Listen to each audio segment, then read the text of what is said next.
নবকো গৈ লৈ আহিছোঁ এটা ডাঙৰ খবৰ। মুছলমান হ'বলৈ খাব নালাগে গো মাংস আৰু মুছলমান সমাজে এই গো মাংস বৰ্জন কৰিব লাগে।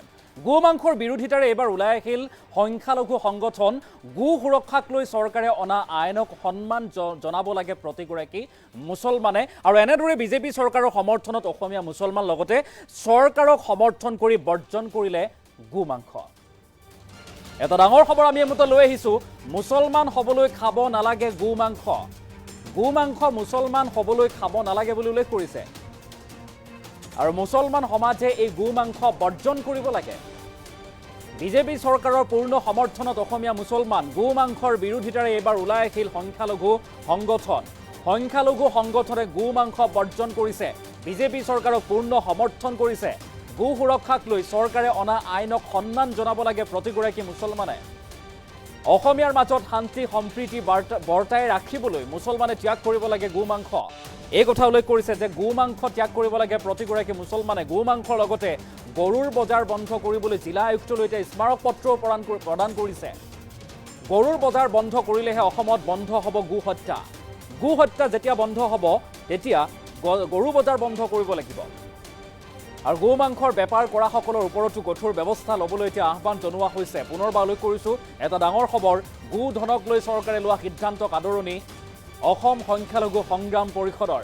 অসম সংখ্যালঘু সংগ্ৰাম পৰিষদৰ এই বৃহৎ সিদ্ধান্ত যে মুছলমান হ'বলৈ গো মাংস খাব লাগিবই বুলি কোনো কথা নাই।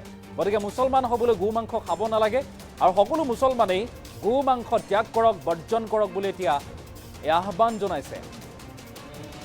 আৰু গো মাংসৰ বিৰোধিতাৰে এইবাৰ ওলাই আহিল সংখ্যালঘু সংগঠন। বিজেপি চৰকাৰক পূৰ্ণ সমৰ্থন আগবঢ়াইছে সংখ্যালঘু সংগঠনে। তাৰ পাছতে চৰকাৰক সমৰ্থন কৰি বৰ্জন কৰিছে গো মাংস। গো সুৰক্ষাক লৈ চৰকাৰে অনা আইনক সন্মান জনাব লাগে প্ৰতিগৰাকী মুছলমানে। প্ৰতিগৰাকী মুছলমানে সন্মান জনাব লাগে। অসমীয়াৰ মাজত শান্তি সম্প্ৰীতি বৰ্তাই ৰাখিবলৈ মুছলমানে ত্যাগ কৰিব লাগে গো মাংস। আৰু গো মাংসৰ লগতে গৰুৰ বজাৰ বন্ধ কৰিবলৈ জিলা আয়ুক্তলৈ স্মাৰক পত্ৰ প্ৰদান কৰিছে এনেদৰে সংখ্যালঘু সংগঠনে। গৰুৰ বজাৰ বন্ধ কৰিলেহে অসমত বন্ধ হ'ব গো হত্যা। গো হত্যা তেতিয়া বন্ধ হ'ব যেতিয়া গৰুৰ বজাৰ বন্ধ কৰা হ'ব। আৰু গো মাংসৰ বেপাৰ কৰাসকলৰ ওপৰতো কঠোৰ ব্যৱস্থা ল'বলৈ এতিয়া আহ্বান জনাইছে অসমৰ সংখ্যালঘু সংগঠনে। গো ধনক লৈ চৰকাৰে লোৱা আদৰণিক সিদ্ধান্তক এতিয়া আদৰণি জনাইছে অসম সংখ্যালঘু সংগ্ৰাম পৰিষদে। বিশ্বনাথত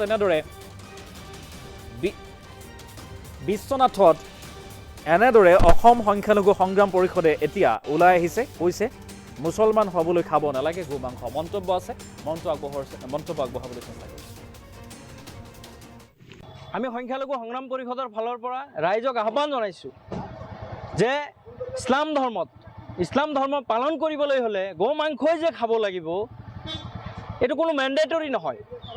এই কথাবোৰ আমি কিছু ত্যাগ কৰা শিকিব লাগিব। অসম চৰকাৰে এখন নতুন আইন প্ৰণয়ন কৰিছে, গো সুৰক্ষা বিচাৰিছে, অসমত শান্তি সম্প্ৰীতি বিচাৰিছে। যে অসমত শান্তি সম্প্ৰীতি যদি আমি মুছলমানে বিচাৰোঁ তেনেহ'লে চৰকাৰৰ এই ধৰণৰ কাৰ্যকলাপক সন্মান জনাই আমি কিছু ত্যাগ কৰিবলৈ শিকিব লাগিব। তেতিয়াহ'লে অসমত শান্তি সম্প্ৰীতি বিৰাজ কৰিব। তাৰ উদ্দেশ্যেই আমি বিশ্বনাথ জিলাৰ সংখ্যালঘু অধ্যুষিত অঞ্চলত কোনেও যাতে গো হত্যাত জড়িত হ'ব নোৱাৰে, কোনেও যাতে গো মাংস ভক্ষণ কৰিব নোৱাৰে আমাৰ সংখ্যালঘু মুছলমানে। তাৰ লগতে এই যে গৰু বেচা কিনা বেপাৰ কিছুমান অসাধু সংখ্যালঘু মুছলমানৰ বেপাৰীক আমি লক্ষ্য কৰিছোঁ, তেওঁলোকে সাপ্তাহিক বজাৰবোৰত এই গৰুবোৰ বেচা কিনা কৰি ইয়াৰ জৰিয়তেই কিন্তু ৰাতি নিশাৰ আন্ধাৰত তেওঁলোকে গো হত্যা কৰি মাংস ভক্ষণ কৰাৰ এটা প্ৰৱণতা সৃষ্টি হৈছে। আমি আহ্বান জনাইছোঁ অসমৰ মুছলমান ৰাইজক, লগতে বিশ্বনাথ জিলাৰ মুছলমান ৰাইজক আহ্বান জনাইছোঁ এই কাৰ্যবোৰৰ পৰা আমি বিৰত থাকিব লাগিব। ইতিমধ্যে আমি সংখ্যালঘু সংগ্ৰাম পৰিষদে এক সজাগতামূলক পৰিৱেশ তৈয়াৰৰ কাৰণে বিভিন্ন প্ৰান্তত সংখ্যালঘু এলেকাত এটা সজাগতা সৃষ্টিৰ প্ৰয়াস কৰি আছোঁ। যে যিসকল ব্যক্তি জড়িত হৈ আছে, এই ক্ষেত্ৰত এতিয়াও জড়িত হৈ আছে, তেওঁলোকক আহ্বান জনাইছোঁ যে অতি সোনকালেই এয়া আমি ত্যাগ কৰিব লাগে। আমি 1 মাহৰ ভিতৰত বিশ্বনাথত সম্পূৰ্ণভাৱে গো হত্যা, গো মাংস ভক্ষণ সংখ্যালঘু অধ্যুষিত অঞ্চলৰ পৰা আমি নাইকিয়া কৰি দিম। তাৰ কাৰণে আমি প্ৰশাসনৰ সহযোগিতা বিচাৰিছোঁ। প্ৰশাসনক আমি সমান পৰিমাণে আমি সহযোগিতা আগবঢ়াই যাম।